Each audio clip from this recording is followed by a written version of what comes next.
Best French summer movies. When summer arrives, there's something magical about escaping in sun-drenched France. And no, you don't have to immediately go pack your things and go to the south of France. However, it's not a bad idea, believe me. You can go onto a French summer journey through French cinema. I'm personally a strong advocate for watching cinemas from different countries, different cultures, not only focusing on the Anglo-Saxon English-speaking world, because in my opinion, that widens your horizons and it definitely teaches you to look at certain themes from a different perspective.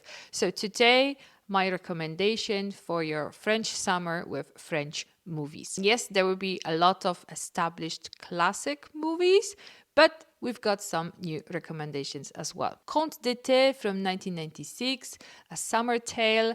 It's a perfect story about relationships that's all happening over the summer. We have Gaspard, who is like a fresh university graduate.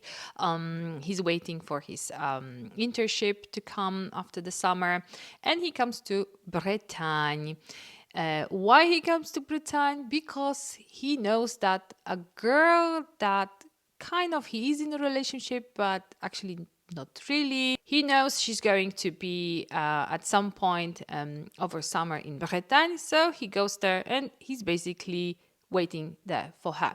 And while he's waiting for her, he gets entangled in two different relationships with two different girls with completely different characters. And yes, eventually the girl that he's waiting for comes. It is a very French relationships topic theme. It is very heavy on dialogues. So the dialogues between the characters are the most important. Everything else is just like a background, right? The background of this Summer Tale. The Summer's Tale is directed by Éric Rohmer, and he was an amazing very popular French director who was very well known to show in his films basically relationships between human beings, highly stressing on relationships between male and female relationships, highly stress on dialogues. If you want to brush up your French, definitely watch some of Éric Rohmer's movies. A Summer's Tale is a part of his Four Seasons tales. So as you might figure out, there is a tale about spring, autumn and winter. I highly recommend it to watch each of them during each season. La Piscine, 1969, the swimming pool with amazing Romy Schneider and Alain Delon, her ex-lover in real life. I think this is just a classic, and most of the people that know that movie. This movie screams summer. This movie screams south of France, sun, heat, and the pool. It's a psychological thriller. We've got the crime, we've got the mystery, we've got relationship focus between our characters. We've got young Jane Birkin, so that's also a nice bonus. The story follows a couple played by Romy Schneider and Alain Delon over their idyllic summer vacation in the south of France, interrupted by arrival of ex-lover of Romy Schneider's character. And from now on, things are happening. You know, we've got, as I said, we've got the crime, we've got the jealousy, we've got desire, resentment. Yes, everything that a French movie should have. Now something very, very nostalgic, and I guarantee you 99.9% of French people would know those movies, would know those books, because those two movies are based on books written by Marcel Pagnol. They are novels, kind of autobiographical novels based on his life, based on his childhood when he was a little boy growing up in the south of France, in Provence, in Marseille. La gloire de mon père and Le château de ma mère from 1990. It's a must watch over the summer. It's a must watch, again, I say again, if you want to go back to the feeling of your happy childhood, being carefree.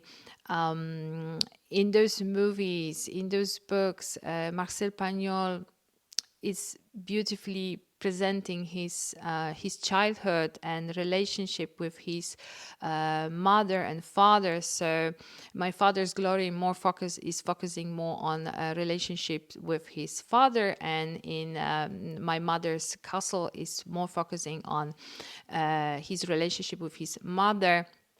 Both, they love him so much, and we've got the summer team.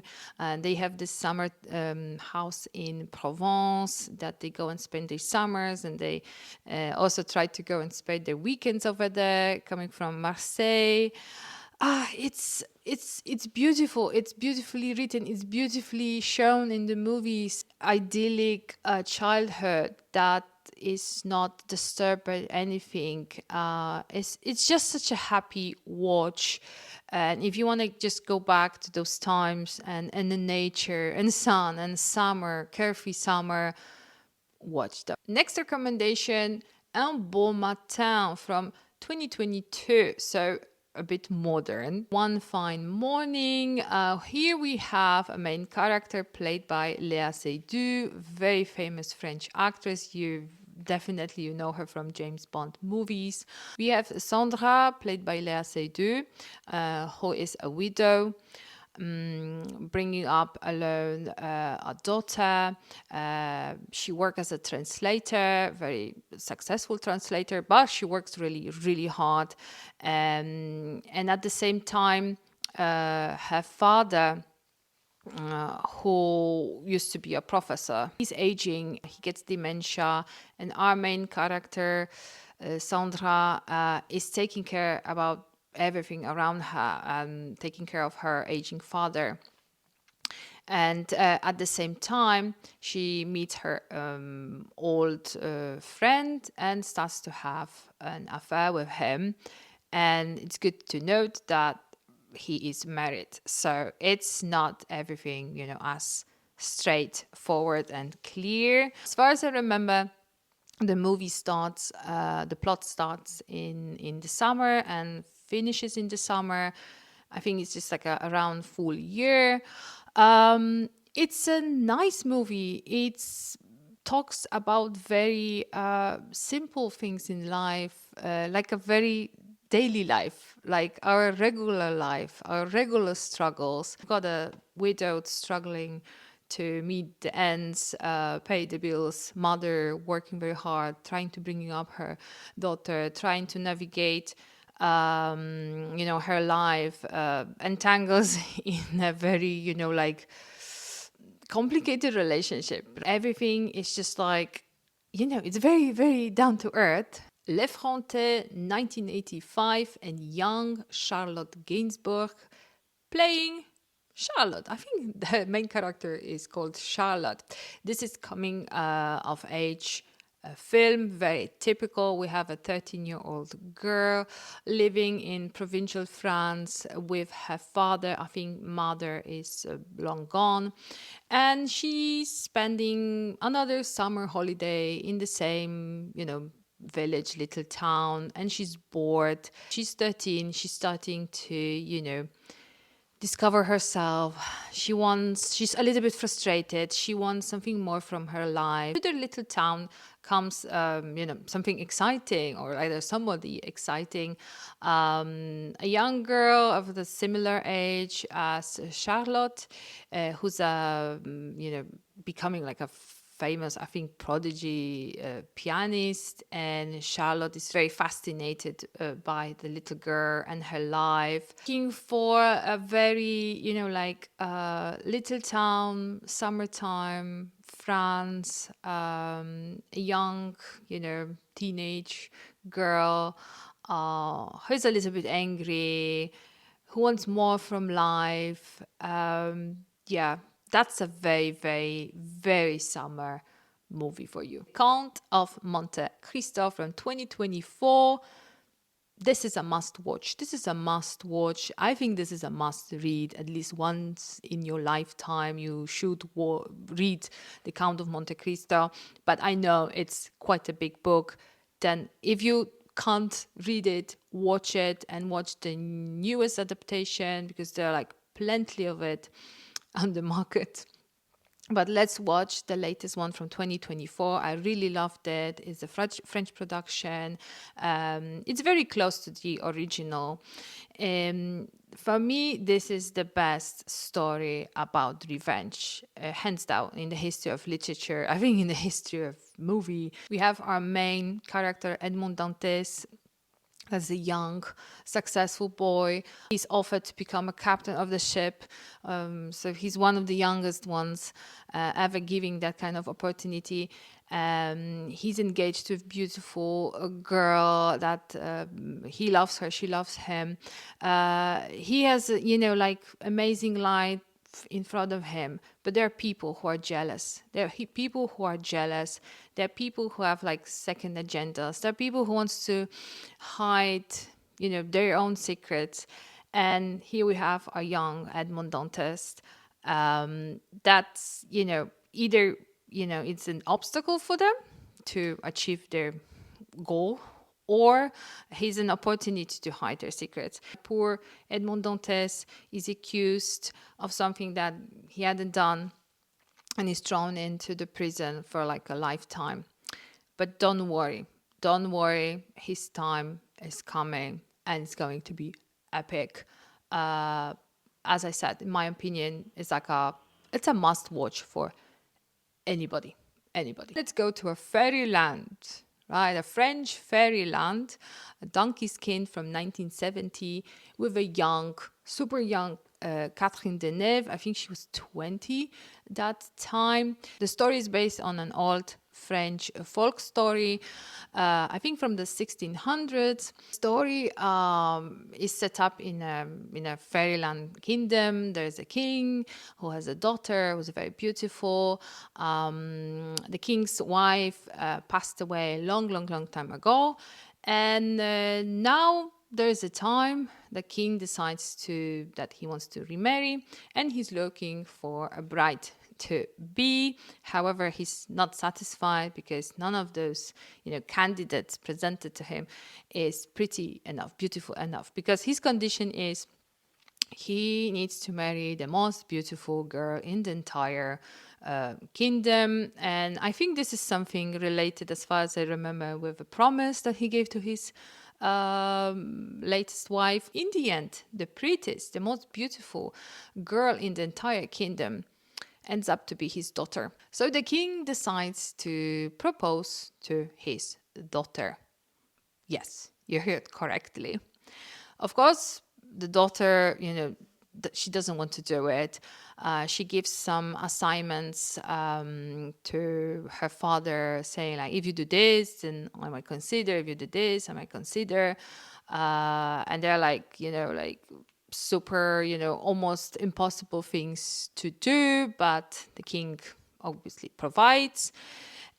Still, our princess, she doesn't want to do it. So with the help of a fairy godmother, I think it's like a fairy godmother, she escapes, and she escapes wearing a skin of a donkey. Our princess escapes wearing that donkey skin, and she sets up and lives in some little village, and she's known to be that dirty donkey girl that everybody thinks like, she's so dirty and smelly. yeah, that's how it is. But don't worry. Then she meets the prince. This famous scene with Catherine Deneuve, the princess, singing and baking a cake. It's just so it's classic. It's a very catchy song. So if you're interested in something different and some kind of fantasy story, it's the French fantasy story, check the donkey skin. And the last one that I would like to recommend you, it's like a funny summer setup story. Mon père c'est heureux. with Gérard Depardieu, so my father, hero from 1990, talks about a summer trip to Mauritius, I think, yeah, of a father with his, I think, 14-year-old daughter. Over there, a daughter develops like a crush on some boy, and yeah, but she doesn't want to show him that she cares. So she lies that actually her father is not her father; it's her lover, who's just obviously older. Yeah, yeah. And then in the end, because it's quite messy, it's quite funny. The daughter tells her father, what's going on and why she's behaving like that. That she wants that boy to, be, like likes her. She wants to check if that boy likes her actually. At some point, the father is just playing along with that lie. That's why it ends up to be very like in a comical situations. In the end, yes, it's something different. Some might say like, oh, it's so French. Yeah, maybe. Yeah, maybe. It's like a fun story. And I think there was an American remake in the early 90s as well. And I think Gérard Depardieu played the role of a father, but it was set up in America with everything else, American actors, etc. But yeah, it's a nice and fun watch, I think. Here were my French summer movies recommendations. How to spend a fresh summer not having to go to France. And once again, I say watch not only English speaking, English centric films, TV shows. Try to be open and check something else from another cultures, from another language perspectives. I tell you, you will not regret it. You will learn something more. I hope you like it and see you again next time.